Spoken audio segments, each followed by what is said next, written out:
American industry was reborn, the day America's destiny was reclaimed, and the day that we began to make America wealthy again. It's been very upsetting when you read it, when you see what people have been doing to us for 30 years. Other countries, while those nations placed massive tariffs on our products and created outrageous non-monetary barriers to decimate our industries, they manipulated their currencies, subsidized their exports, stole our intellectual property, imposed exorbitant VAT taxes to disadvantage our products. They were absolutely filthy, but they always came to us and they said, we're violating, we should pay for it. But those days are over.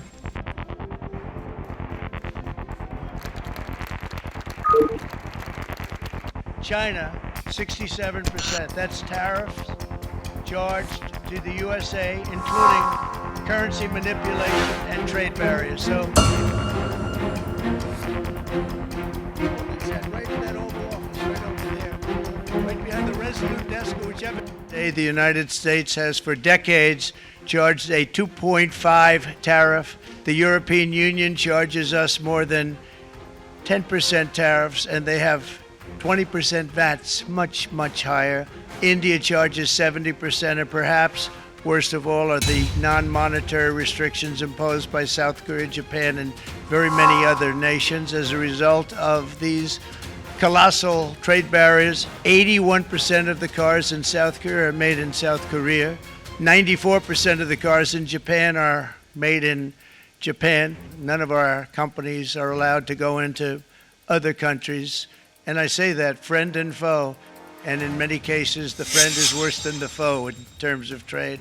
And China charges American rice farmers an overquota, it's called, a tariff rate of 65%. South Korea charges 50, actually they charge different, from 50% to 513%. And Japan, our friend, charges us 700%, but that's because they don't want us selling rice and other things. Who can blame them? Moving forward, and Brian, it's going to happen even faster than you said. You know, you might say. So, if you look at that, for nations that treat us badly, we will calculate the combined rate of all their tariffs, non-monetary barriers, and other forms of cheating. And because we are being very kind, we're kind people, but we will charge them approximately half of what they are and have been charging us. So the tariffs will be not a full reciprocal. I could have done that, yes, but it would have been tough for a lot of countries who didn't want to do that. So if you look at that, China, first row, China, 67%. That's tariffs charged to the USA, including currency manipulation and trade barriers. So we're going to be charging a discounted reciprocal tariff of 34%. I think, in other words, they charge us, we charge them less. So how can anybody be upset? They will be, because we never charged anybody anything, but now we're going to charge. Taiwan, where they took all of our computer chips and semiconductors. We used to be the king, right? Actually, they're coming in from Taiwan, and they're going to build one of the biggest plants in the world, maybe the biggest for that. But 64%, we're going to charge them 32%. Japan, very, very tough, great people. And again, I don't blame the people for doing it. I think they're very smart in doing it. I blame the people that sat right in that Oval Office, right over there, right behind the Resolute desk, or whichever desk they chose. Japan, 46%. They would charge us 46%, and much higher for certain items like cars, little items like cars. 46%, we're charging them 24%. Unfortunately, taken from us, assassination. But I went to him and I said, Shinzo, we have to do something. Trade is not fair. And he said, I know that. And he was a great gentleman. He was a fantastic man, but he understood immediately what I was talking about. I said, Shinzo, we have to do something. He said, I know that. The Prime Minister just left, and he's a great friend of mine, but I said, you're something.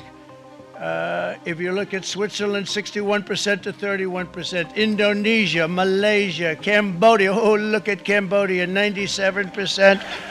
We're going to bring it down to 49. They made a fortune with the United States. My answer is very simple if they complain. If you want your tariff rate to be zero, then you build your product right here in America. They will give us growth. These tariffs are going to give us growth like you haven't seen before. In my first term, they said tariffs would crash the economy. Instead, we built the greatest economy in the history of the world. And again, I have great respect for President Xi of China, great respect for China, but they were taking tremendous advantage of us, and they understand exactly what's happening, and they probably, most of them are saying it's about time they did something. I say to the leaders, look, you got to take care of your country, but we have to start taking care of our country now. It's going to be Liberation Day in America, and it's going to be a day that hopefully you're going to look back in years to come and you're going to say, you know, he was right. This has turned out to be one of the most important days in the history of our country.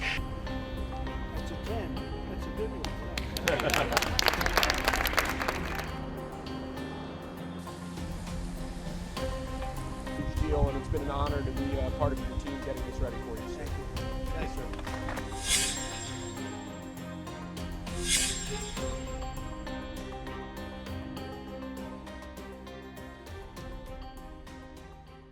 It's simple. If you make your product in America, you will pay no tariffs. April 2nd, 2025 will go down as one of the most important days in modern American history. They are very confident that this is all going to work. But Yes. what if they're wrong? They're not going to be wrong. It is going to work. And the president has a brilliant team of advisors who have been studying these issues for decades. For those watching at home, for the people you mentioned worried about their own economic circumstances, it means more jobs in your communities, which means more money, more investments, more money in your pocket. Tariffs are taxes. Tariffs are paid by consumers. Tariffs harm our relationships with the rest of the world. We know how tariffs work. And tariffs are paid in the United States by the importer. And most of that cost is turned over to the American consumers. Wall Street Journal, in fact, says this is a horrible idea. Could you imagine Biden doing this? I don't think so.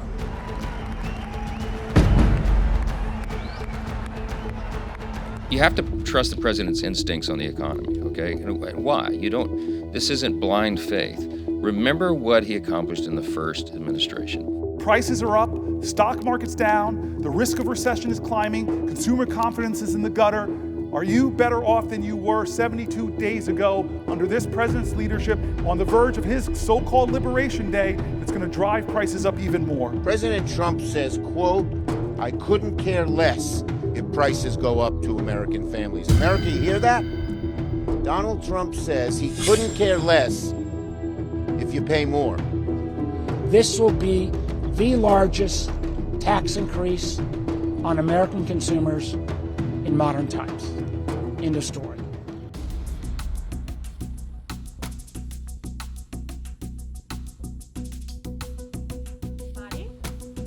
Good afternoon. How are we?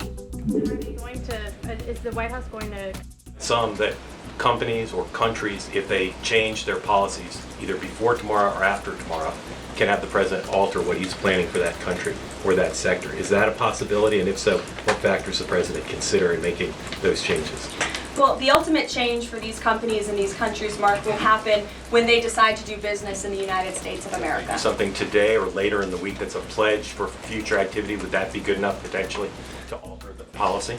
Certainly, the president is always up to take a phone call, always up for a good negotiation. Someone calls after tomorrow and says, hey, I'm ready to make a change, he'd be open to that. The president is always open to taking calls. Is the president comfortable with Americans on Main Street paying more because of these tariffs? The president is doing everything he can, and this entire administration is doing everything we can to bring down the cost of living in this country. An inflation mess that was fueled by the previous administration's reckless spending, overburdensome regulations that this administration is focused on slashing every single day. They all going to take effect this week on the reciprocal tariffs, and whenever they start, is that enough time for companies and everyone involved to adjust to that start date? My understanding is that the tariff announcement will come tomorrow. They will be effective immediately, and the president has been teasing this for quite some time. It would be taking place today if not for April Fool's Day, but tomorrow will be the day, and he's been talking about it for a while, and as a result, you've seen these companies make commitments to investing right here in the United States. Has the president fully made up his mind on the level of tariffs to impose tomorrow? We keep hearing about a 20% flat rate. The president said last night he has made a decision and a determination. I was with him in the Oval Office earlier. I don't want to get ahead of the president. This is obviously a very big day. He's with his trade and tariff team right now, perfecting it to make sure this is a perfect deal for the American people and the American worker. And you will all find out in about 24 hours from now.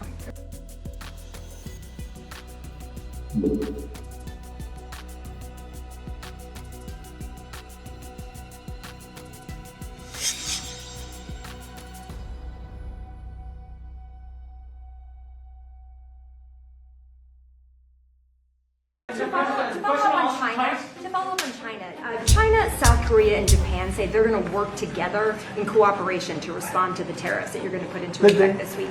Are you concerned that this move, the tariffs this week, could push some of the United States' closest allies to work with China? No, I'm not worried about it. I'm not worried about it. Yeah. Mr. President, can I ask I think they have a chance of doing better, actually, with the tariffs. It can actually help them in a certain way.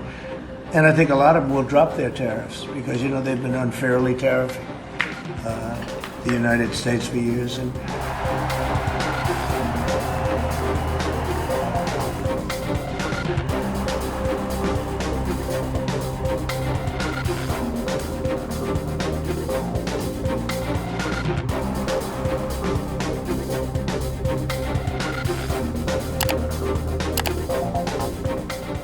I said, why didn't somebody do this a long time ago? A lot of countries are going to be dropping their tariffs. This has been the piggy bank for the entire world.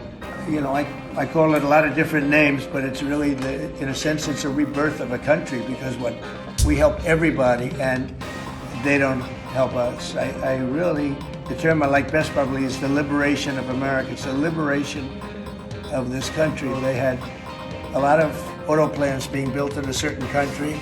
I don't want to mention the country because we get along great with the country, but those plants aren't being built there anymore. They're building them all now in the United States. And we have a lot of countries, friend and foe. I always say friend and foe, but the friend in many cases is worse than the foe. They took advantage of us. And we are going to be very nice by comparison to what they were. The numbers will be lower than what they've been charging us.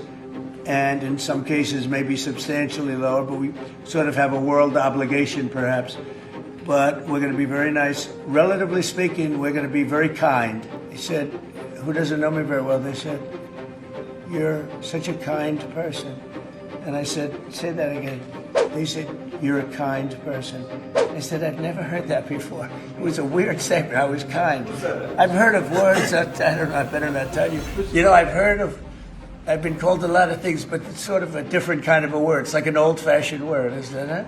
Are there any countries that you're not targeting? Well, it depends. You know, I said it's reciprocal. Not everybody has made a fortune, but almost everybody has, but not everybody. And the ones that haven't, we're going to be very nice to them.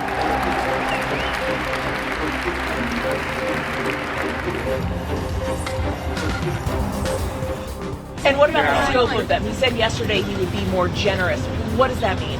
I will let the president make the announcement on Wednesday. Is there anything these countries can do at this point to stave off these tariffs? Well, unfortunately, these countries have been ripping off our country for far too long. And they've made, I think, their disdain for the American worker quite clear. If you look at the unfair trade practices that we have, 50% from the European Union on American dairy. You have a 700% tariff from Japan on American rice. You have a 100% tariff from India. You have nearly a 300% tariff from Canada on American butter and American cheese. This makes it virtually impossible for American products to be imported into these markets, and it has put a lot of Americans out of business and out of work over the past several decades. So it's time for reciprocity, and it's time for a president to take historic change to do what's right for the American people. Any country that has treated the American people unfairly should expect to receive a tariff in return on that. On the tariffs, are there going to be sector-by-sector announcements this week at the event you're alluding to? Is it going to be focusing on sectors or more country-based tariffs? The goal of Wednesday are country-based tariffs, but certainly sectoral tariffs. The president has said he's committed to implementing them, and I'll leave it to him on when he makes that decision. Today's inflation report impact. We're landing right now. No, I don't want to see anybody get hurt.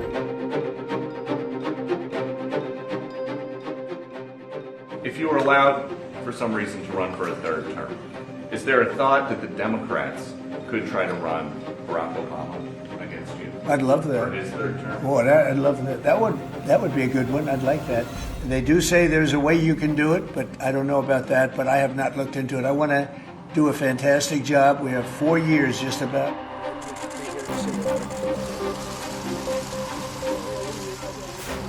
You've had outreach with the leaders of Russia and China. You've made an outreach to Iran. When are you going to plan to reach out to North Korea and Kim Jong-un? Anytime in the near future? Well, I do. I have a very good relationship with Kim Jong-un. Now, you people hate to hear that, but it's very important. As you know, it started off very rough, very nasty. Little Rocket Man, the whole thing was a nasty deal. And then one day we got a call that they'd like to meet. And yeah, we have, there is communication. There is a big nuclear nation, and he's a very smart guy. You remember, I put my foot across the line and then I walked across the line. I don't know if Secret Service was thrilled with that. They actually wasn't. They were not too thrilled. But I have a very good relationship with him. Yeah, we'll probably do something at some point.